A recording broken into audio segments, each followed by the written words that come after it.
Welcome back to the garage. You know, I was thinking the other day, I am so far behind this year that it's not even funny. But anyways, let's try to make this intro short. The Scout's engine is locked up. I'm going to try to see if I can get it freed up, and this time I'm not going to be that nice. This body's probably going to come off of the chassis, so without further ado, let's get to work. Not only do I have the rag joint for the steering to take apart, in this general area down here, there's the clutch rod that comes through for the clutch pedal to actuate the throwout bearing. It's bent. I may just go ahead and cut it with my Sawzall. I can't really get to it. But other than that, I think those two things are holding this body from coming off the frame. I don't think any of the mounts are actually working, so let's get to work and try to get this peeled off of here. Now where I've got the camera set up right now is probably a contender for the worst camera angle here on YouTube. But this body is so smashed that I can't get a good angle in here to show you exactly what I'm doing. But I've got a ratchet and socket, trying to get this taken apart.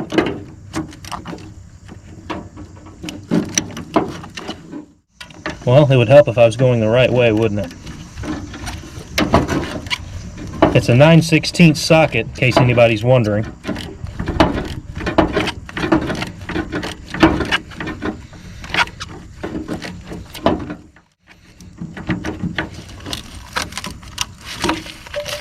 Yeah, let's get them lines out of the way. Not much left of them.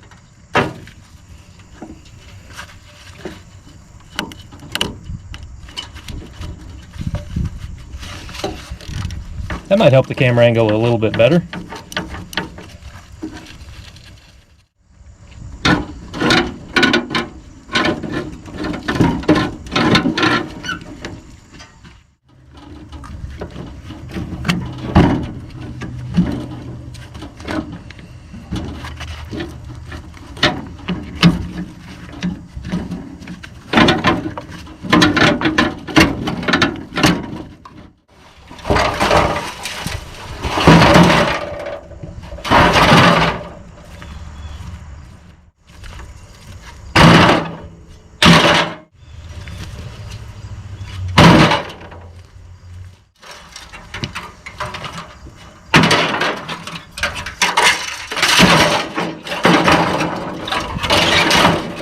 That's why you should always wear gloves.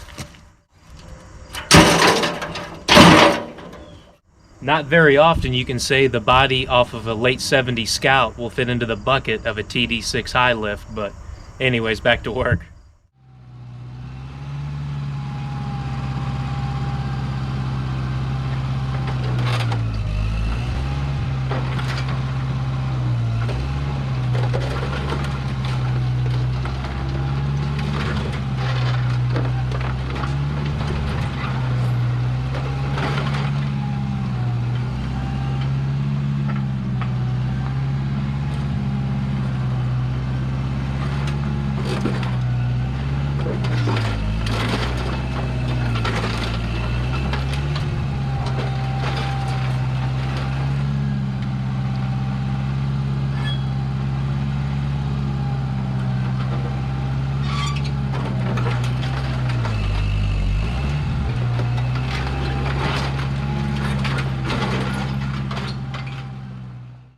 Well, maybe the body mounts up by the radiator actually are holding something, but I completely forgot to get the clutch rod.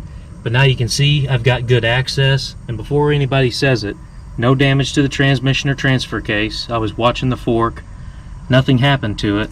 So let me go ahead and get that pin out of there, and then I'll get the bolts out of these mounts up by the radiator.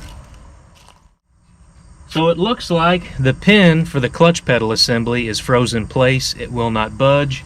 So I'm going to go ahead and take the Sawzall and just cut the bracket. It's rusted and pitted badly anyway. It's got a good bend in it, so it's pretty much useless. I can always make a different one whenever I kind of put this back together. But I got the Sawzall here. Let's get to work.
long chain when you need it.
It should go without saying, but I'll probably have a disclaimer as well. Don't be an idiot like me and walk around underneath something that's suspended in the air. That's probably a dozen or so OSHA violations.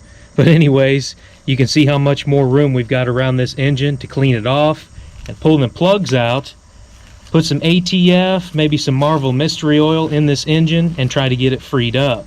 I also wanted to mention neither one of these shifter levers had a knob on it, so it didn't bust anything inside, so we should be good with everything there.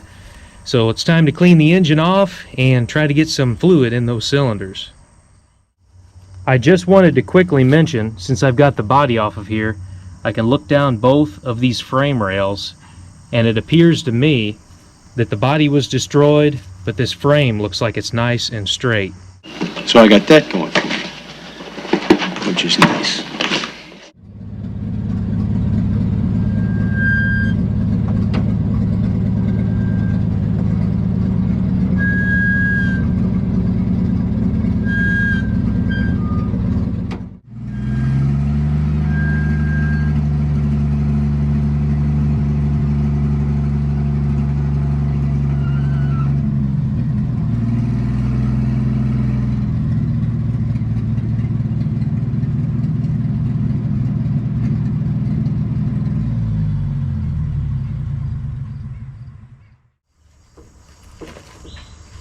Now, in my own opinion, I would say that's safely enough suspended to get underneath of it to drain the oil out of this engine. I should have done that in the first place. The more I think about this, I was hoping that the hood covered this engine, but since it's locked up, there might be a good amount of water to the oil. Now, before you say it, you're probably going to be wondering why I'm crawling underneath this thing. I have my safety equipment, so I'll be perfectly safe underneath this. Now, I'm envious of a lot of the big YouTubers out there that have a clean garage and a 4-post lift to just drag something in and get it up in the air where they can work underneath of it. But since I've got 2 forklifts, you might just say, I've got a 4 forklift. Oh, come on, I was just joking around. Anyways, let's get back to work.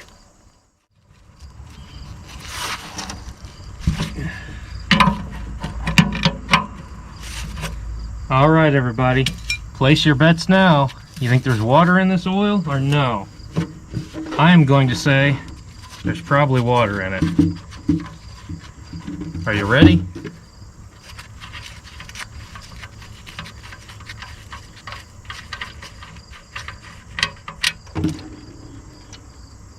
Well, not bad so far. It doesn't look like a chocolate milkshake.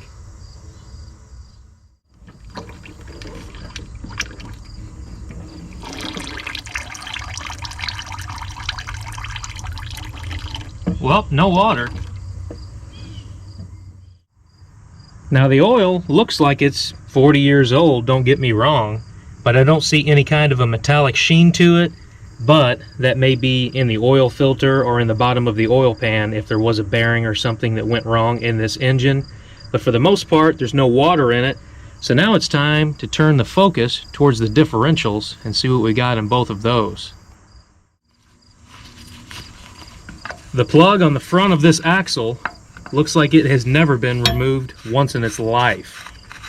There's a ton of oil caked on it. I'm gonna take my precise differential measuring instrument. Oh, it doesn't look bad at all.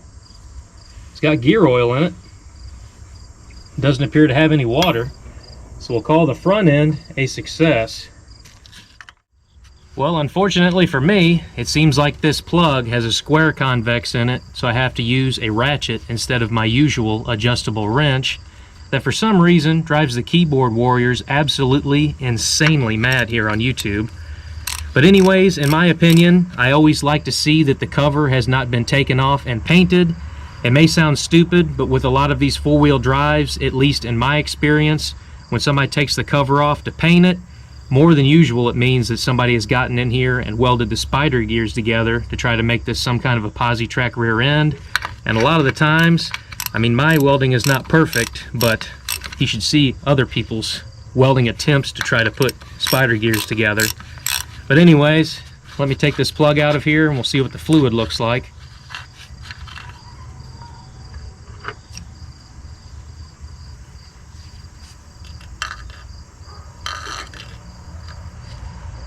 Well, that gear oil doesn't look half bad. I would call that a win. So the front and rear end, unless there's something catastrophic on the inside, I would say they'll probably check out.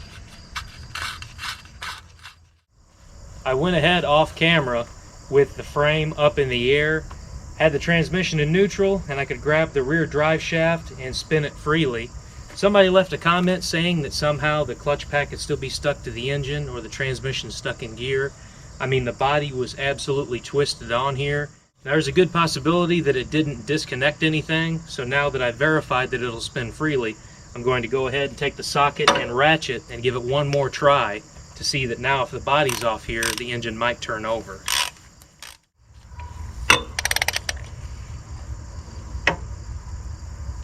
Nope. It was worth a try, but this engine is still locked up about as tight as you can get. I went ahead and took the liberty off camera of using the vacuum cleaner to get all of the nastiness left behind from the critters around these spark plugs. I didn't want to have to edit out the sound of the vacuum cleaner. Nobody wants to see that being done. I mean, it's boring enough for me to do it. But anyhow, I've got one of them out already. I've got 3 more in the driver's side of the cylinder head. I'll be completely honest with you. This one back here is rusted so badly that it's probably going to break off in the cylinder head. So we'll see what happens with it. But I'll get these spark plugs out and get some lubrication in these cylinders. I'm losing daylight fast, but I wanted to show you a closer look at these plugs.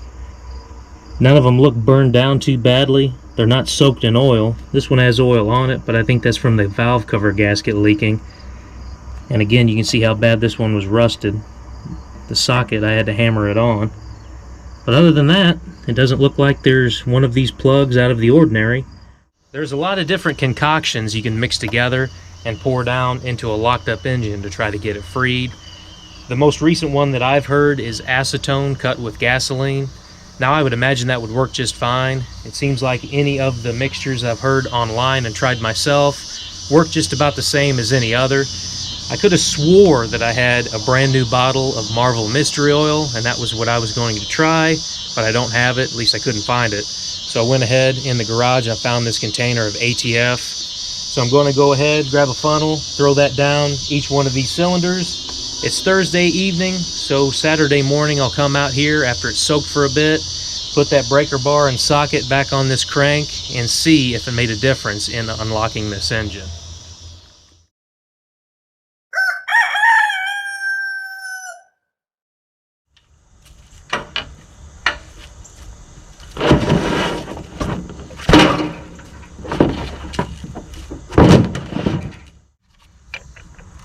Okay, moment of truth. This engine has soaked with ATF in the cylinders for around 36 hours, give or take. I would like to spend more time soaking it to try it out, but I just don't have that kind of time. Before I know it, it's going to be winter, and it's actually supposed to rain pretty bad later on today and all tomorrow, so let's give it a try.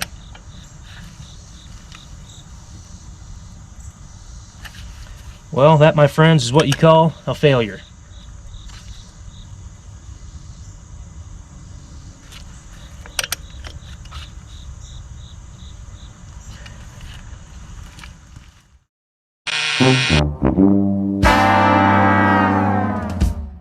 So you made it to the end of the video. Now before you click off, we're going to go over a few different subjects that I've never really talked about before.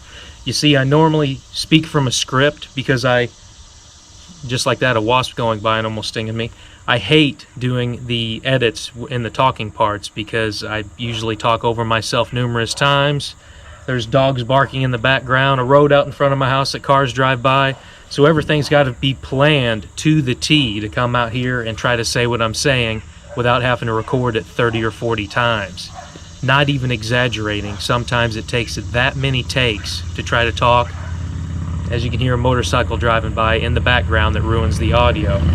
But anyhow, the Scout's engine is locked up, but the transmission and transfer case and the axles, I believe, check out.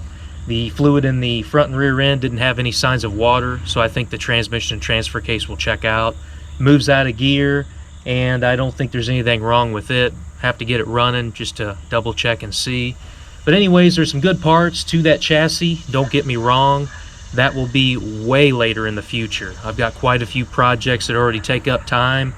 A lot of things happened early this year and pretty much ruined this year for projects here on the channel. I didn't really get a lot of stuff done, and before you know it, it's going to be winter time. I'll be plowing snow, which I totally love to do, if you know me. But anyways, a lot of people take interest in this Travelette behind me, and I really appreciate that because this truck means more to me, honestly, than any other project that I've got. I bought it back after my dad sold it, and neither one of us thought that we would ever see it again. The engine is in here. I will give some spoilers. I haven't wired it up or anything yet, but it came out of my grandfather's dump truck. So there's some good kind of family history there. The engine out of my grandfather's dump truck and my dad's old pickup. It's not going to stay in here, but long story short, this will be hopefully running before wintertime. Fingers crossed. The next video will probably be tearing apart my Willys Jeep completely, all the way down to the chassis, so I can get the engine out of it and I can start mocking up that 2.2 turboed 4-cylinder that's going in there. I kind of changed directions. I was going to use the original Jeep transmission, but I don't really want to have to double clutch going into gears because they're kind of finicky. So I'll probably try to adapt a modern 5-speed, or as bad as I hate to say it, I might have to go the automatic route. But normally if something's got 3 pedals, I try to stick with 3 pedals and just keep it that way. I'm not really an automatic fan by any means. But anyways, I also want to try to get to my 4-door 1984 Dodge truck that I'm swapping a 12-valve Cummins into. That project, I'll be honest with you, you can look back, I don't think I've touched it in 2 years maybe. You know, I work 9 to 5. I appreciate all of you for being understanding that I can't just come out here and work on stuff full time. But anyways, a few new things have showed up to the channel, like my big forklift, Old Yeller. My Case 580 will lift 6,000 pounds. That's almost its tipping point. But that Clark will actually lift 16,500. So there's a lot of stuff that will pick up and not even bog the engine down. I also got a rear steer 4-wheel drive loader that hopefully will be making a introduction to the channel very soon. I bought it off of a bidding website that's known for their practices that aren't really the best, so we'll go over that in a little bit, maybe in another video. But anyways, some people write letters, send me emails, and they end up with some of these channel stickers. You can see my logo here. I actually came up with a new design that is a new idea in my opinion, and it speaks to a lot of us. I'm not a mechanic by trade, but I was taught by my father, who had the patience in the world to teach me all the tools and parts that I need to take something apart. He isn't a mechanic neither, but that doesn't mean that I didn't graduate from the Flashlight Holders University. If anybody out there knows what I'm talking about, a lot of the times when you're a little kid and your parent has to work on something outside, you're holding the flashlight, trying to keep it on there so they can see what they're doing. And in my case, you know, my dad would teach me parts of vehicles and stuff, and I also learned a lot of nice cuss words that I could use in my average everyday life. But anyways, there is ways to get these. I don't like giving away spoilers or hints to anything, but if you watch some of the older videos closely, I give you all the information you need to know to get these stickers. I'm trying to find a way to sell them on Etsy or maybe some other website out there. There's a couple out that I don't really want to name. I know Etsy's one that's pretty usually good to work with, so the only problem is I get taxed on all of that. So, and you have to have like 100,000 subscribers here on YouTube to even get to that point to do it through YouTube, so I'm trying to kind of find an alternate route. But anyways, the biggest thing I wanted to say is I greatly appreciate all of you for being understanding. A lot of stuff happened in this year and kind of took the wind out of the sails for the projects, but I'm hoping to get to this stuff before it's winter time and there's snow on the ground to where I can't do anything. But I've rambled on enough already, just kind of off the sleeve speech. I didn't really have something written down, and luckily nothing really drove by very loud like a diesel truck to ruin this. So I hope you enjoyed the video, and as always, it doesn't matter if you're working on your project in a garage or in your driveway. What matters is that you go out there, you do the job yourself, and you learn more about your project, whatever that project may be. Now that this video's over, how about you go outside and work on something? My name is Zane, and I'll catch you next time.